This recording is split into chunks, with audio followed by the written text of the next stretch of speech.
జీవితంలో తప్పకుండా ఉండవలసిన లక్షణం ఏది అంటే, కించిత్ ఉపకారం ఎవరి వలన పొందినా కూడా వారి యందు అంత కృతజ్ఞత ఉండాలి. అటువంటి కృతజ్ఞత కలిగినటువంటి ప్రాణి ఆ పక్షి. రామాయణం కిష్కింధకాండలో లక్ష్మణస్వామి ఒక మాట అంటాడు, బ్రహ్మఘ్నేచ సురాపేచ చోరే భగ్నవ్రతే తథా నిష్కృతిర్విహితా సిద్ధి కృతఘ్నో నాస్తి నిష్కృతి అంటాడు.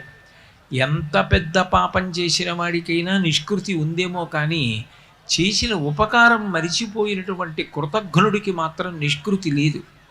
కృతజ్ఞత అన్న మాటకి నిలువెత్తు నిదర్శనం పక్షి.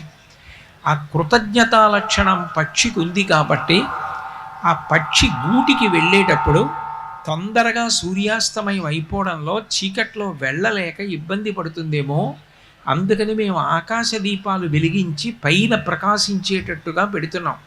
మనుష్యుడిగా పుట్టాను కాబట్టి లోకానికి ఉపకారం చేయడం కార్తీక మాసంలో నేర్చుకుంటారు.